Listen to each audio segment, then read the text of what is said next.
Bueno, en realidad me interesa mucho conseguir respuestas de mi proceso creativo, que muchas veces es un problema entender, y desde que leí La crítica de la razón pura, he encontrado maneras de interpretar mi proceso creativo de una manera más profunda. Es interesante cómo la crítica de la razón pura puede ofrecer una perspectiva más profunda sobre tu proceso creativo.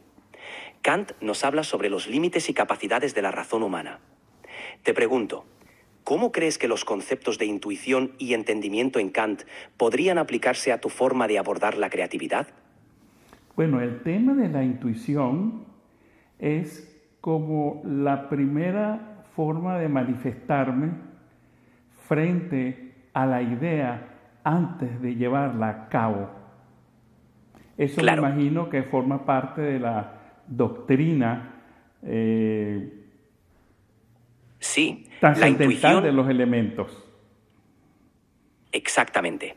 En la estética trascendental, Kant explora cómo nuestras intuiciones sensibles, principalmente de espacio y tiempo, son las formas en las que recibimos y organizamos las impresiones del mundo.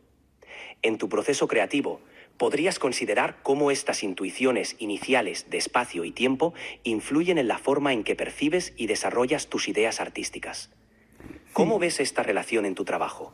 sí, la verdad que haber entendido el concepto kantiano de espacio y tiempo con sus limitaciones ha sido importante porque ha sido como una coordenada para ubicar de manera abstracta mi trabajo en un tiempo específico y en un espacio específico que me da como una posibilidad de desarrollar con los propios límites de mi razón.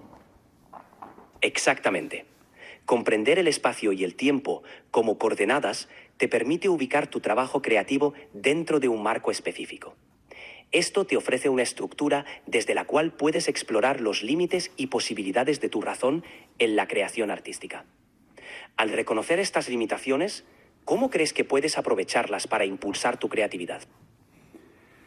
Espera un momento porque hay algo que me interesaba mucho, que es en el libro de Crítica de la razón pura, una traducción de Rivas, editorial Alfaguara y Tauros. Sabes de la edición que te estoy hablando, ¿verdad? Sí, estás hablando de la traducción de Pedro Rivas, publicada por Alianza Editorial y Taurus. Es una de las traducciones más reconocidas en el ámbito hispanohablante. ¿Hay algún pasaje o concepto en particular de esta edición que te gustaría discutir?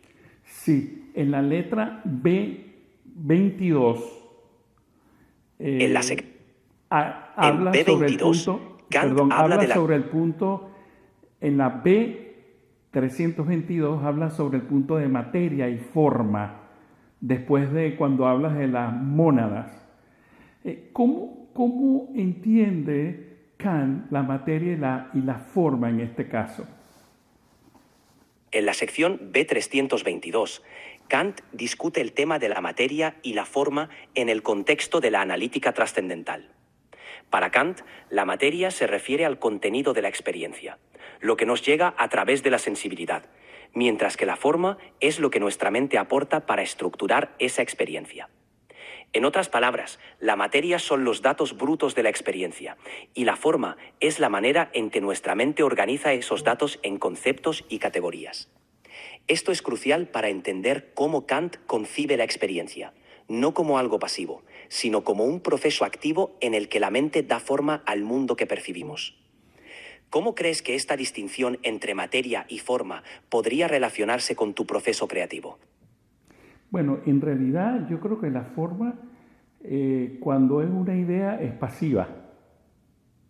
Interesante perspectiva.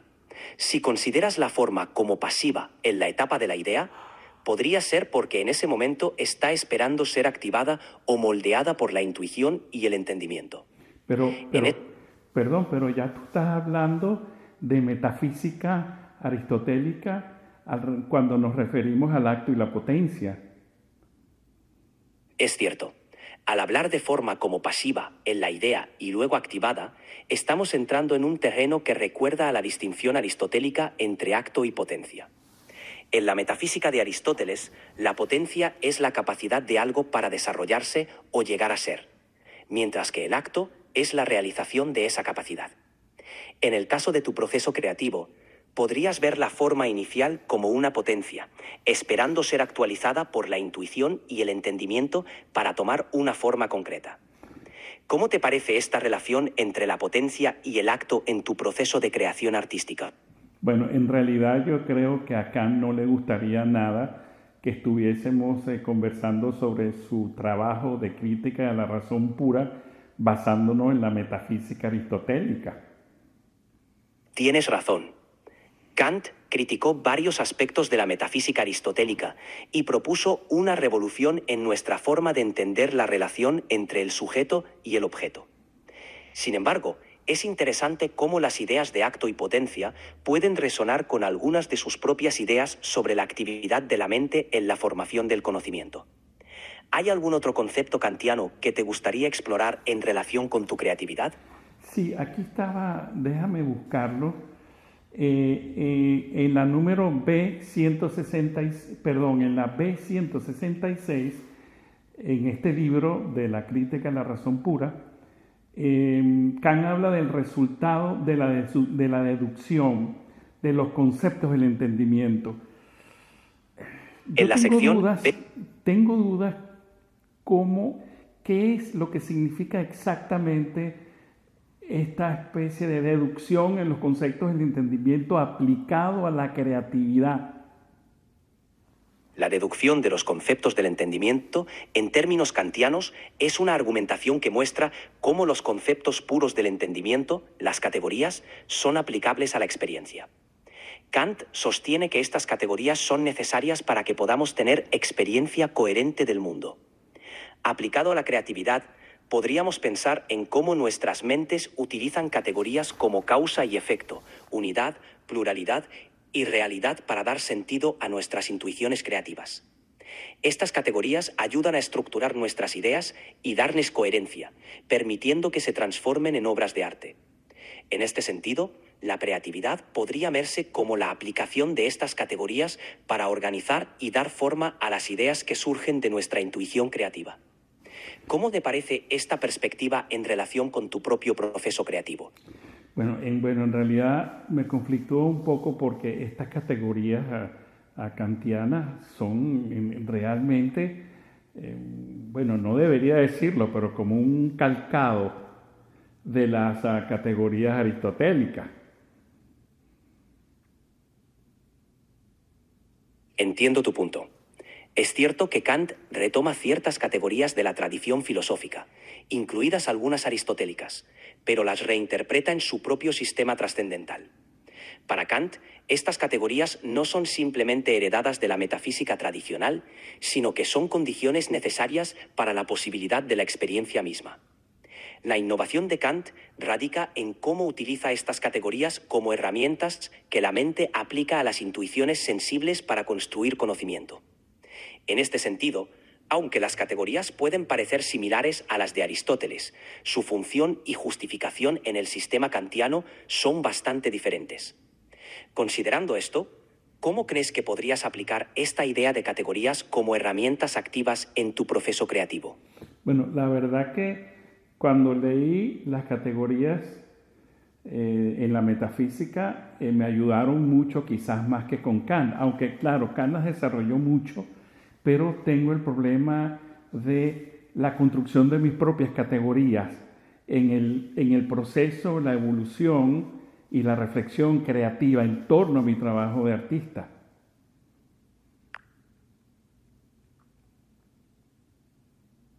Comprendo. La construcción de tus propias categorías puede ser fundamental para dar forma a tu proceso creativo. Quizás, al inspirarte en Kant, podrías desarrollar categorías que reflejen tu propia visión del arte y la creatividad, adaptándolas a tu experiencia y objetivos. ¿Cómo imaginas que podrían ser estas categorías en tu contexto artístico? Bueno, para esto voy a tener que ponerme a hacer bocetos, apuntes, porque no es tan simple, ¿no? De todas maneras, vamos a dejar la sesión hasta aquí, porque quiero compartirla y no deseo que sea muy larga, pero fue muy interesante. Voy a seguir revisando este libro que me ha resultado ser súper interesante su lectura en los últimos meses y te vuelvo a consultar más luego.